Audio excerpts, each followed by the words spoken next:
여러분 오늘 본문 말씀 17절을 한번 보시겠습니까? 하나님의 나라라는 개념이 나옵니다. 하나님의 나라. 하나님의 나라. 여러분 하나님의 나라라는 단어를 들으면 어떤 생각이 들어요?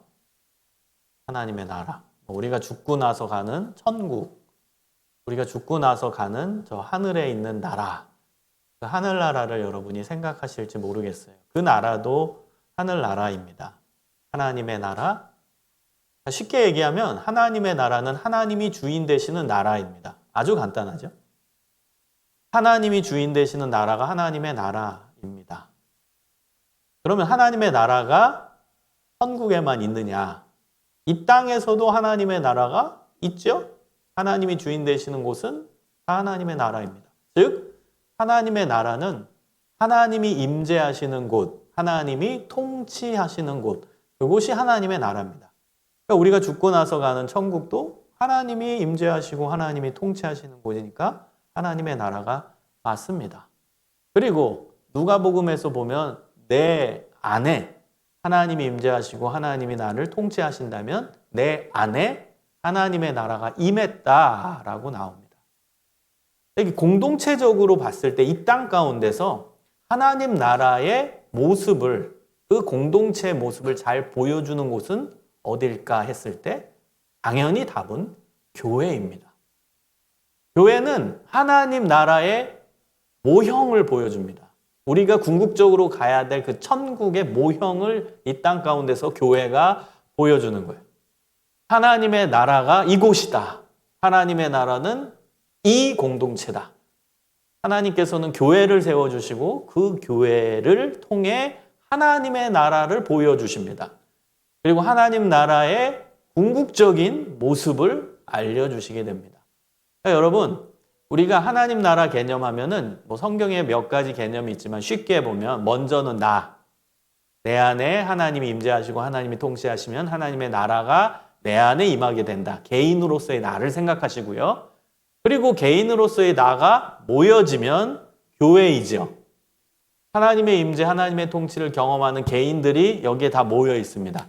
그래서 하나님의 나라 안에서 모여진, 즉 하나님의 임재와 통치를 경험하는 믿는 자들의 공동체가 하나님의 나라입니다. 두 번째 의미의 하나님의 나라입니다.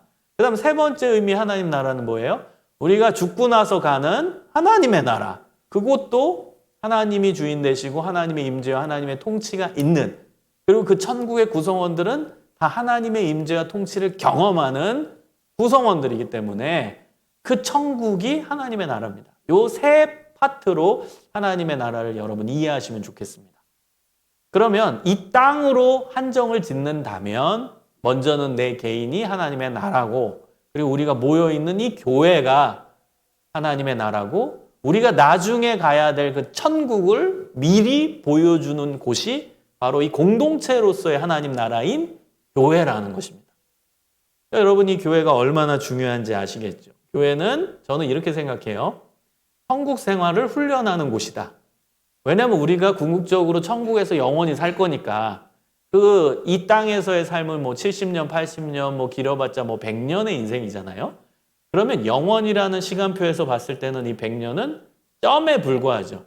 굉장히 짧은 시간입니다. 굉장히 작은 시간입니다. 그렇기 때문에 우리가 영원히 누릴 하나님의 나라는 저 천국이에요. 그 천국의 삶, 천국의 생활을 일부 보여주는, 맛보기로 보여주는 곳이 이 땅 가운데서의 교회 생활, 교회 안에서의 모습이라고 생각합니다. 그래서 여러분, 좋은 교회는 어느 교회일까요? 어느 교회가 좋은 교회예요? 천국을 경험하게 하는 교회겠죠. 아주 간단합니다.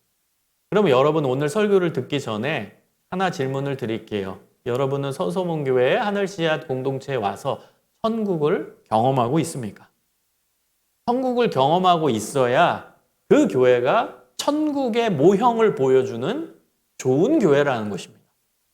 여러분이 교회 생활을 하는데도 재미가 없고 신앙생활 하는데도 따분하고 형식적이고 교회 오기 싫고 재미없고 어쩔 수 없이 가야 되니까 오고, 그러면 여기서 천국 생활을 누리고 있지 못하는 것이죠.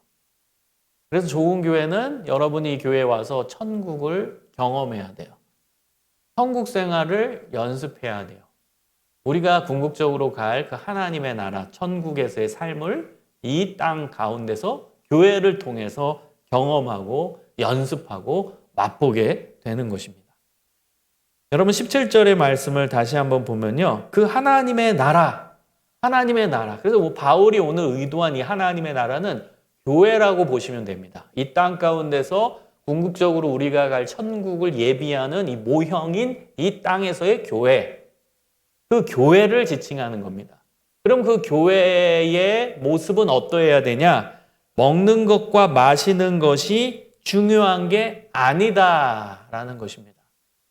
그리고 뭐가 중요하냐? 성령 안에 있어야 되는 게 중요하고 그 안에 의가 있어야 되고 평강이 있어야 되고 희락이 있어야 된다. 자, 오늘 몇 개 키워드가 나왔어요. 하나님 나라는 제가 설명했고 먹는 것과 마시는 것 이게 키워드예요. 그 다음 하나님 성령 이게 키워드고 의, 평강, 희락 이게 키워드입니다. 여러분 일단 하나님의 나라는 먹는 것과 마시는 것이 중요한 게 아니라는 것이죠. 여러분 우리가 궁극적으로 갈 천국 먹는 거 마시는 게 중요하겠어요?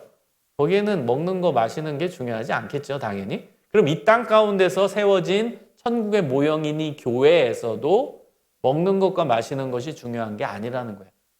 그럼 이제 여기서 좀 기분이 상할 분이 계시겠죠. 아, 먹는 게 얼마나 중요한데. 교회에서 밥 먹는 게 얼마나 중요한데. 교회에서 동료들이랑 이렇게 카페 가가지고 음료수 마시는 게 얼마나 중요한데 왜 이게 안 중요하다라고 얘기할까? 기분이 상할 만한 우리 청년도 있을 거예요.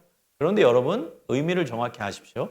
여기서 말하는 먹는 것과 마시는 것은 교회 와서 우리 교회가 잘하는 국수를 먹는 게 중요하지 않다. 또 여기서 차 한 잔 마시는 게 중요하지 않다. 그 다음에 회식하는 게 중요하지 않다. 이 얘기를 하는 게 아니에요. 의미를 정확히 아셔야 돼요. 먹는 것과 마시는 것의 의미는 뭐냐면 이 로마서 14장 1절부터 쭉 보면 로마 교회가 가지고 있었던 문제가 있습니다. 로마 교회가 가지고 있었던 문제는 음식 가지고 싸웠다는 거예요. 왜 음식 가지고 싸웠냐면은 그 음식을 먹어도 되는지 먹으면 안 되는지에 대한 논쟁, 싸움이 있었던 겁니다. 아니 왜 음식을 먹으면 안 되지? 왜 그것 가지고 싸우지? 여러분이 의아하실 텐데요. 이 당시 상황으로 들어가 보면요.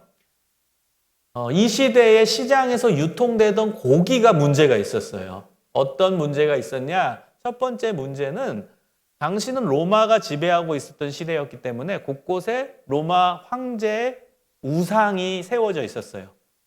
그리고 시장에서 유통되던 고기는 그 로마 황제 우상에게 신전 의식처럼 바쳐졌던 음식이 시장에 유통됐어요. 즉 로마 황제 우상에게 그 음식이 쉽게 얘기하면 고사상으로 보시면 돼요. 거기 딱 진열해 놓고 거기에서 절하고 거기서 예식을 하고 그리고 나서 그 음식이 시장에 유통됐다는 거예요. 그러니까 기독교인이 봤을 땐 굉장히 찝찝한 거예요. 아니 고기가 로마 황제 우상에게 바쳐졌던 음식이다. 근데 그게 시장에 유통돼서 그걸 우리가 먹어야 되는데 이걸 먹어도 되냐라는 거예요. 그래서 교회 안에서 논쟁이 생긴 거예요. 이거 먹으면 안 된다? 먹어도 된다? 이 논쟁이 계속 치열했던 거예요. 또 두 번째, 여러분 이 고기의 문제는 뭐였냐면 그 유대 율법에서, 그러니까 구약 시대죠. 구약 율법에서 레위기 11장에 보면 하나님께서 먹어도 된다, 먹으면 안 된다라고 음식 정결법을 제시하셨어요. 율법이죠. 근데 율법에서는 먹으면 안 되는 고기의 목록이 유통돼 있었어요. 시장에서 팔던 그 고기가 레위기 11장에서 먹으면 안 되는 고기들이 나왔다라는 거예요. 그러니까 크리스찬들은 레위기 11장의 말씀을 붙들고 살아야 되는데 성경이니까. 그런데 그 음식을 먹으면 어떻겠냐는 거예요. 그래서 이 논쟁이 시작이 됐는데 문제는 이 로마 교회 안에는 순수 유대인도 있었지만 이방인도 많았어요. 로마 교회니까. 여러분 로마는 이스라엘이 아니잖아요. 그러니까 유대인도 있었지만 이방인도 많았어요. 그러니까 이방인의 개념에서는 이해가 안 되는 거예요. 이 음식을 안 먹는 게 이해가 안 가는 거예요. 아니 왜 안 먹어야 돼? 이거 먹으면 뭐가 어때? 아니 우리는 복음대로 살아가는 존재인데 그 음식이 무슨 영향력이 있다고 그거 먹으면 뭐 귀신이 우리 몸에 들어오냐? 그런 말 같지도 않은 거 얘기하지도 마라. 아니 거기에 우상에 바쳐졌다 우상의 신비적인 능력이 그 음식에 들어가냐? 그래서 우리가 먹으면 그 우상의 영향을 받는 거냐? 말 같지도 않은 소리 하지 마. 이게 이방인들이 주장했던 거예요. 그리고 이방인들은 우린 유대교 아니야. 왜 레위기 11장의 말씀을 그렇게 붙잡고 살아? 그건 과거의 율법 아니야? 지금은 우린 예수 그리스도의 복음 안에 살아가는 사람들 아니냐? 유대인들아, 너네가 유대인이지만 너네는 예수님을 믿고선 구약의 율법에서 나와서 참된 복음을 받아들이는 크리스찬 아니냐? 근데 왜 이 음식을 먹으면 안 된다는 거냐? 먹어도 된다. 우리는 율법 붙잡고 사는 존재가 아니라 복음 붙잡고 살아가는 존재니까 먹어도 된다 이거예요. 근데 이제 유대인은 아니 그래도 우리가 유대인인데 그리고 구약은 성경인데 우리 크리스찬들도 받아들이는 성경인데 먹으면 안 되지. 그거 갖고 논쟁이 됐다라는 거야. 그래서 바울이 결론 내리는 겁니다. 하나님의 나라는 먹는 것과 마시는 것에 있지 않다. 먹는 것과 마시는 것이 중요한 게 아니다. 무슨 얘기예요? 율법적인 거. 먹는 것과 마시는 건 이제 아셨죠? 그냥 교회에서 국수 먹고 이거 얘기 아니라는 거예요. 여기서 얘기하고 있는 먹는 것과 마시는 것은 율법이에요. 율법. 율법의 근거에서 레위기 11장의 근거에서 먹어도 되냐 먹으면 안 되냐 이 논쟁을 얘기하는 그 배경 안에서 이야기하는 거예요. 그 먹는 거 마시는 게 중요한 게 아니다. 즉 비본질이 중요한 게 아니라는 거예요. 중요한 것은 성령. 그 성령 안에 뭐뭐뭐 세 개는 여러분 외우세요. 뭐뭐뭐예요. 의, 평강, 희락. 이 세 가지가 중요하다는 거예요. 그러니까 여러분 먹는 거 마시는 거 율법적인 거 가지고서 논쟁하는 것은 그건 비본질이라는 거예요. 그거는 굉장히 중요하지 않은 거라는 거예요. 그거 갖고선 교인들이 반으로 갈라지고 싸우고 이거는 굉장히 억울한 거고 그것은 천국의 모습을 보여주는 게 절대 아니라는 거예요. 여러분 일단 싸움이 일어나는 것 그 자체가 천국의 모습이 아니라는 거예요. 여러분 음식 가지고 이 음식 우상에게 바쳐진 것 또 레위기 11장에서 먹으면 안 된다라고 말씀하는 건데 우리가 먹으면 되냐 먹어도 된다 이거 갖고 논쟁하는 것 자체가 벌써 싸우는 거죠. 그러니까 교회 공동체가 싸우는 건 벌써 천국이 깨졌다라는 거예요. 벌써 그 안에서 다툼이 일어났다 논쟁이 일어났다 그래서 편가르기가 됐다 그럼 그 자체가 천국이 아니라는 거예요. 하나님 나라가 아니라는 거예요. 그러니까 여러분 우리 교회에 적용하는 거예요. 우리 공동체에 적용해 봐야 돼요. 여러분 비본질 때문에 우리가 흔들리거나 비본질 때문에 우리가 싸우거나 비본질 때문에 갈라지면 안 된다는 거예요. 근데 여러분 많은 교회들이요. 갈라지는 이유 또 싸우는 이유 싸우는 교회들 안타깝지만 있거든요. 그럼 싸우는 교회에 이제 들어가 보면 그 사례들을 보잖아요. 본질 갖고 싸우는 게 아니에요. 다 비본질 갖고 갈라지고 비본질 갖고 싸우고 진짜 말도 안 되는 거 갖고 싸워요. 여러분 인간이 그렇게 유치합니다. 여러분 결혼하신 분 여기 계시죠? 부부관계에서 싸우는 거 보세요. 본질 갖고 싸우나. 다 비본질. 정말 그거 남한테 말하기 진짜 부끄러운 창피한 그거 정말 째째한 그 별것도 아닌 거 갖고 싸우고 갈라지고 그러거든요. 여러분 사람이 그렇게 약해요. 개인이 약하다고요. 그 개인이 모여있는 교회도 약해요. 여기서 막 싸우고 갈등하고 갈라지는 그런 교회들 가보면 그 주제가 진짜 유치합니다. 정말 별것도 아닌 것 같고 싸워가지고 이 편 저 편 나눠가지고 싸우는 교회들 있거든요. 여러분 그 교회는 벌써 천국이 깨어진 거예요. 하나님의 나라가 깨어진 거예요. 하나님의 나라는 그럴 수가 없거든요. 그래서 여러분 우리도 반면교사 삼고 우리도 돌아봐야 돼요. 여러분 우리 공동체에 비본질적인 거 갖고 싸우면 안 돼요. 비본질적인 거 가지고 갈등하면 안 돼요. 비본질적인 거 가지고 논쟁하면 안 돼요. 우리 셀 안에서 비본질적인 거 갖고선 쟤랑 나랑 막 갈등하고 대화 안 하고 연락도 안 하고 그러면 안 돼요. 비본질적인 건 중요한 게 아니거든요. 그것 때문에 여러분 하나님의 나라가 이루어지지 않는다. 하나님의 나라가 깨진다. 얼마나 억울한 일입니까? 그래서 하나님 나라가 하나님 나라다우려면은 그 전제, 그 중요한 점 하나는 뭐라고요? 성령 안에서 하나님의 성령이 공동체 안에 충만해야 된다라는 거예요. 하나님의 나라가 임해야 된다라는 거예요. 그러려면은 그 안에 성령 충만함이 있어야 된다. 성령은 예수님의 영이죠. 예수님의 영으로 우리는 사로잡혀 있어야 된다는 거예요. 하나님의 영이 우리 안에 충만해야 되고 우리 공동체에 충만해야 되고 우리 셀에 충만해야 되고 우리 청년부에 충만해야 되고 우리 서서문 교회 전체에 충만해야 돼야 됩니다. 그게 성령 공동체, 그것이 하나님의 나라입니다. 여러분, 성령 충만한 비결은 간단해요. 찾는 거죠. 여러분, 예레미야서 29장 13절에 보면은 너희가 전심으로 나를 찾으면 나를 만나리라. 기독교 신앙은 복잡하지 않습니다. 여러분, 기독교 신앙은 굉장히 쉽습니다. 굉장히 단순합니다. 찾으면 만나리라. 찾으면 임하리라.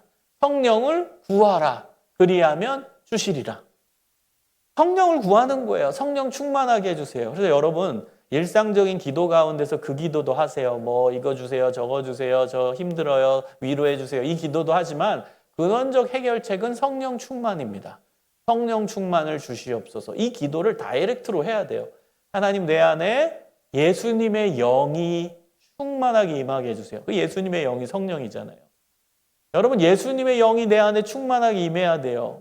여러분, 예수님의 영이에요. 영. 눈에 보이진 않지만 우리 안에 들어오시고 우리 안에 역사하시는 분이 예수님의 영, 즉 성령입니다. 그래서 성령님을 간구하십시오. 성령님, 내 안에 오시옵소서. 성령님, 내 안에 충만하게 역사하시옵소서. 성령님, 제 안에 저를 다스려 주옵소서. 개인적으로 그 기도를 많이 하십시오. 그리고 우리 개인이 모여있는 이 공동체, 교회 공동체, 우리 서서문 하늘씨앗 공동체를 위해 기도하세요. 우리 공동체 가운데 성령 충만한 은혜가 있기를 소망합니다. 우리 공동체 안에 성령으로 가득 채워지기를 소망합니다. 우리 셀 안에 성령께서 임재하여 주시기를 소망합니다.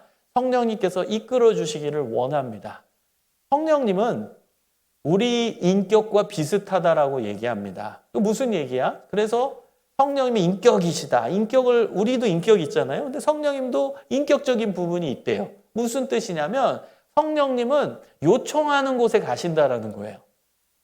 여러분, 우리 자신을 보면은 쉽게 알 수 있죠. 어느 모임에 갔는데 나를 요청하지 않아. 그럼 내가 가고 싶겠어요? 어느 모임에 갔는데 나를 웰컴하지 않아. 그럼 가고 싶겠어요? 가고 싶지 않죠. 뻘쭘하죠. 여러분, 모임 가운데 그런 모임이 있죠. 갈까 말까, 갈까 말까. 그거 왜 그런 줄 아세요? 저 모임에 가면 내가 환영받을 수 있을까? 그 고민이 있기 때문에 갈까 말까 하는 거예요. 저도 수많은 모임에 갑니다. 그런데 가기 싫은 모임도 있어요. 가기 싫은 모임은요, 가만 살펴보면 환영해 줄까 안 할까? 이게 그냥 애매할 때, 그때 갈까 말까 하는 거예요. 성령님도 마찬가지예요. 쟤네들이 나를 진짜 원하네? 그럼 가고 싶은 거예요. 쟤네들은 별로네? 그럼 안 가고 싶은 거예요. 그게 인격적 요소가 있으신 거예요. 우리 성령님께서. 그러니까 우리가 성령님을 웰컴하고 환영하고 주님 찾습니다. 그게 예레미야서 29장 13절 말씀이거든요. 전심으로 찾는다. 전심이 뭐예요? 온 마음. 내 온 마음을 다해서 찾는 거예요. 성령님 오시옵소서. 성령님 간구합니다. 성령님, 저는 성령의 사람이 되고 싶습니다. 진짜 원할 때 성령님 우리 안에 오셔서 역사하시고 우리 공동체에 오셔서 역사하신다는 겁니다. 자, 성령 안에 있을 때 어떤 역사가 일어나나 의, 평강, 희락이 넘치게 됩니다. 이곳이 천국이에요. 여러분, 천국은 어떤 곳이에요? 이 교회, 이 땅에서의 천국인 이 교회, 의, 평강, 희락이 있어야 돼요. 우리가 죽고 나서 갈 궁극적인 그 천국, 우리가 영원히 살 그 천국은 어떤 곳이에요? 의, 평강, 희락이 있는 곳, 그곳이 천국입니다. 여러분, 이제 천국 개념을 정확히 아세요? 나중에 우리가 갈 그 천국이 어디입니까? 먹고 싶은 거 다 먹는 곳, 그곳이 아니에요. 여러분, 혹시 뭐 유치부 선생님 여기 계시죠? 그러면 그림자로에 천국 그림 그릴 때 막 통닭 이만하게 그려놓고, 제가 어린 시절이었어요. 어린 시절에 그 전도사님이 설교를 하셨어요. 천국은 어떤 곳이냐 했을 때 막 황금성을 그려놓고 거기에 닭고기 막 치킨 이렇게 막 그려놨어요.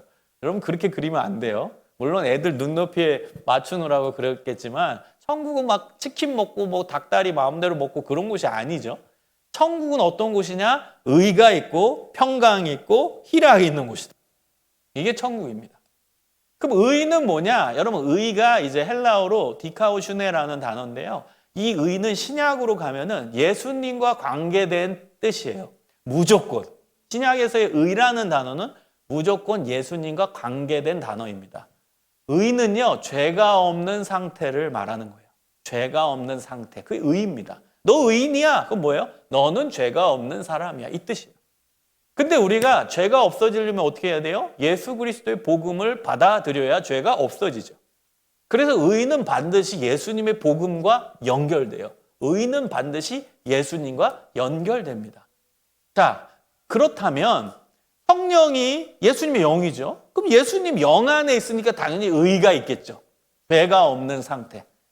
그럼 여기서 이제 구체적인 의미는 뭘까요? 죄가 없는 상태가 되기 위한 전제 조건은 하나님의 입장에서 봤을 때는 용서해 줘야 돼요. 우리 인간을 용서해 줘야 의의 상태가 되는 거예요.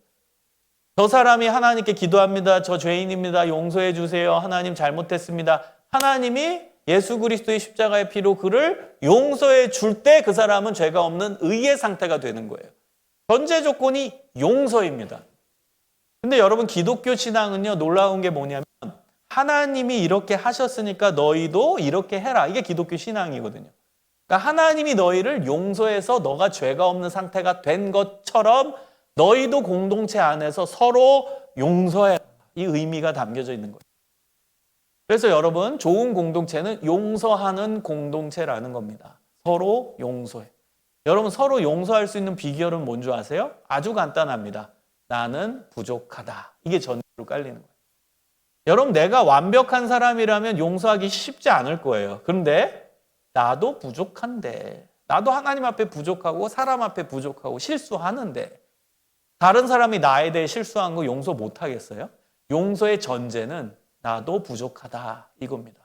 나도 불완전하다. 이게 용서할 수 있는 전제입니다. 여러분 우린 다 불완전해요. 여기 완벽한 사람이 어디 있겠습니까? 다 불완전하지. 그렇기 때문에 상대방이 나에 대해서 실수한 거 나도 용서할 수 있는 거예요. 내가 불완전한. 그래서 용서가 안 될 때는요. 여러분 간단합니다.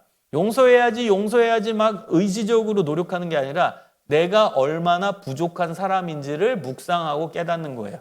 그럼 용서가 나와요. 내가 하나님 앞에 얼마나 부족한 존재인지를 깨닫는 것이 용서에 실천할 수 있는 힘입니다. 내가 얼마나 부족한가. 저도 그래요. 저도 용서가 안 될 때가 있어요. 그때는 제 스스로 묵상해요. 어떤 묵상? 용서해 주세요. 용서 꼭 해야지. 그런 묵상이 아니라 내가 하나님 앞에 얼마나 부족한 죄인인지, 내가 얼마나 부족한 존재인지 그 부분을 집중해서 묵상합니다. 그럼 용서할 힘이 생겨요. 그건 자연스럽게 야, 나도 이거밖에 안 되는데 내가 누굴 용서 못해. 그 마음이 생긴다는 거예요. 자, 두 번째는요. 뭐예요? 평강. 여러분 평강은 쉽게 얘기하면 평화, 화목이에요. 하나님의 나라는 화목한 곳입니다. 천국은 구성원끼리 서로 화목한 곳. 어떤 화목이 있어야 돼요? 하나님과의 관계에서의 화목, 인간과 인간 관계의 화목이 있어야 돼요. 그곳이 천국이에요. 천국은 하나님이 왕이 되신 곳이죠. 그럼 하나님과 인간 사이에 평화가 있고 화목이 있고 거기 구성원들, 천국 구성원들 사이에 화목이 있어요. 그곳이 천국이에요. 그곳이 하나님 나라입니다. 그럼 그 하나님의 나라, 이 땅에서의 하나님 나라인 교회에 어떤 일이 일어나야 돼요? 화목의 역사가 일어나야 된다는 거예요. 하나님과의 관계에서의 화목, 그리고 구성원들끼리의 화목. 여러분 화목하십니까? 화목하세요? 화목해야 돼요. 여러분 화목할 때 오고 싶은 곳이 되는 거예요. 지금 직장생활 하고 계시는 분 많죠? 많은 사람들한테 조사합니다. 너 뭐가 힘드냐 할 때 인간이 회사나 이 조직 생활할 때 큰 두 가지 축이 일과 관계입니다. 그러면 대부분 사람들, 이게 조직학에서 연구를 보면 조직 행정이나 이쪽에서 연구되어진 자료들, 논문들을 보면요. 관계입니다. 일이 아니라. 그러니까 여러분 중에 일이 힘든 사람도 있겠지만 일과 관계를 놓고 봤을 때는 관계 때문에 그 회사가 힘든 거예요. 동료 관계가 힘들 때. 그러면 일이 조금 적어도 일이 많다라고 느낀대요. 이거는 수많은 연구가 나와 있습니다. 조직 행정학에서 나오는데요. 제 연구 분야이기도 하고요. 이쪽 연구를 보면은 다 관계가 힘들면 일도 힘들고요. 관계가 힘들면 일이 조금 있어도 많게 느껴진대요. 그게 인간의 심리입니다. 조직 심리학에서 나오는 조직 심리 안에 내가 그 안에 어려움을 겪고 있을 때 나는 모든 게 힘들다. 이렇게 느껴진다라는 거예요. 객관적 팩트보다도 심리적으로 느끼는 요인이 훨씬 크다라는 거예요. 힘든 부분이. 당연한 거 아닙니까? 그러니까 교회도 마찬가지죠. 교회에서 이제 예배드리러 오는데 교회에 그 인간이 있어? 그 인간 보면 나 진짜 밥만 먹는데 그럼 교회 오고 싶겠냐고요. 당연히 오기 싫죠. 회사야 어쩔 수 없이 돈 벌어야 되니까 가지만 교회는 안 올 수 있잖아요. 그러니까 안 오는 거예요. 교회는 안 갈 수 있잖아요. 그럼 안 가는 거예요. 옮길 수 있잖아요. 그 쉽게 옮기죠. 여러분 그곳이 어떻게 천국이 되겠습니까? 오고 싶어야지. 화목해서 그 사람 보고 싶다. 이 사람들 같이 생각만 해도 기분이 좋다. 천국 구성원인데 그럼 당연히 기분 좋아야죠. 여러분 우리가 예배 시간에 이제 우리는 이제 광고 시간에 이제 축복을 하는데 축복이 뭐예요? 이건 전제 조건이 보고 싶었다는 거예요. 안 그래요? 그래서 저는 좋은 교회와 그렇지 않은 교회를 축복 시간에 저는 판가름해요. 많은 이제 교회들 이제 설교하러 가보면 축복 시간만 봐도 이 교회가 어떤 교회인지 다 파악이 돼요. 진짜 좋은 교회, 천국의 모형으로 모델이 되는 교회들을 가보잖아요. 그럼 축복 시간이 굉장히 뭐라고 표현할까요? 웰컴의 시간이에요. 그런데 아닌 교회의 축복 시간은 뻘쭘의 시간. 굉장히 뻘쭘한 시간. 그렇죠? 여러분 우리 교회는 어떤가요? 뻘쭘의 시간입니까? 웰컴의 시간입니까? 왜 그래요? 웰컴을 왜 해요? 보고 싶었으니까. 일주일 동안 못 봤으니까 보고 싶은 거예요. 그러니까 막 옆 사람 막 환영해주고 싶고 막 이렇게 칭찬해주고 싶고 이렇게 막 좋은 노래 불러주고 싶고 막 같이 악수하고 싶고 축복하고 싶은 거예요. 여러분 화목이 있어야 그 공동체가 하나님의 나라입니다. 화목한 공동체가 되어야 돼요. 자, 마지막입니다. 마지막 성령 안에 있을 땐 희락이 있어요. 기쁨입니다. 여러분 근데 이 기쁨은 세상이 주는 기쁨이 아닙니다. 이 기쁨은요 세상에서 얻을 수 있는 조건적 기쁨이 아닙니다. 여러분 이 기쁨은 예수님의 영 안에 있을 때 기쁨이라고 했잖아요. 전제가 예수님의 영, 성령 안에 있는 입니다. 그러니까 예수님의 영 안에서의 희락이에요. 희락은 기쁨이거든요. 그럼 예수님의 영 안에서의 희락이라는 그 의미는 어떤 의미냐면 예수님의 영 안에 있기 때문에 예수님이 계셨기 때문에 내 죄가 사해진 거잖아요. 그래서 의도 이룬 거고 예수님이 나 용서해 주셔서 의의 상태가 됐다라고 했잖아요. 그러니까 그 안에서 나오는 희락이에요. 내가 의인이 되었다. 예수님으로 인해서 의인이 되었다라는 그 깨달음과 그 만족감 가운데서 나오는 희락입니다. 정리하면 나 구원받았다라는 인식에서 나오는 희락. 나 구원받았다라는 명확한 깨달음에서 나오는 희락. 나 구원받았다라는 것을 느낌으로 말미암아 생겨나는 희락이라는 거예요. 여러분 이 희락이 있는 곳이 하나님이 임재하시는 천국입니다. 그곳이 하나님의 나라입니다. 여러분 이 희락이 있으세요? 예수님이 나 구원해 주셨다. 그 깨달음과 인지와 인식과 그 다음에 느낌이 있습니까? 그게 강력하게 충만해야 하나님의 나라가 충만하게 임하는 거예요. 하나님의 나라가 이루어지는 겁니다. 우리 교회 안에 예수님이 우리를 구원해 주셨다라는 그 감격이 있어야 돼요. 예수님이 나의 죄를 씻어 주셨다. 그 감격 속에 기쁨이 있어야 돼요. 그 감격 속에 깨달음도 있고 인식도 있고 느낌도 있고 그 안에서 참된 희락이 넘치는 거예요. 여러분 교회에 오면은 항상 기도하십시오. 예수님 나 구원해 주셔서 감사합니다. 그 희락이 제 안에 충만하게 임하게 하여 주옵소서. 예배를 통해서 예수님이 나를 구원해 주셨다라는 명확한 깨달음이 다시 한번 내 전 존재에 다가오고 그거를 인식함으로 말미암아 참된 희락이 제 마음 가운데 임하게 하시고 옆 사람 마음 가운데 임하게 하시고 우리 공동체 안에 충만하게 임하게 해 주옵소서. 그 기도를 하십시오. 예배는 삼위일체 하나님과 만나는 시간이에요. 그 만남으로 인해서 깨닫는 겁니다. 우리 예배 정의 계속 읽잖아요. 예수 그리스도께서 구원해 주신 은혜에 감격해서 하나님께 올려드리는 감사와 찬양의 의식 우리 맨날 읽잖아요. 하나님이 나 구원해 주셨다. 예수님이 나의 죄를 씻어 주셨다. 그 안에서 나오는 감격, 그 깨달음과 감격 때문에 하나님께 올려드리는 찬양과 감사의 의식이 예배입니다. 그래서 예배를 통해서 예수님 나 구원해 주셨구나. 하나님이 나를 구원해 주셨구나. 그 깨달음 속에서 희락이 넘치게 되는 겁니다. 여러분 삶이 팍팍하죠? 힘들죠? 너무 힘듭니다. 아까 기도 가운데서도 세계 사적인 부분에서 지금 위기의 시대잖아요. 근데 가만히 살펴보면요, 인간사가 위기사가 아니었을 때가 없습니다. 인간의 역사는요, 위기의 역사입니다. 위기의 역사가 아니었을 때가 없어요. 정말이에요. 여러분 가만히 보면요, 위기의 역사가 아니었을 때는 없습니다. 인간의 역사 가운데. 10년 전에도 위기라고 얘기했고요. 20년 전도 위기였고요. 30년 전 더 위기죠. 그 다음에 조금만 더 해서 1900년 초부터 가보시죠. 그때는 1차 세계대전, 2차 세계대전 쭉 가면서 계속 위기입니다. 여러분 인간사는 위기의 역사입니다. 그렇기 때문에 이 위기의 역사 가운데서 진정한 희락이 어디서 나올까?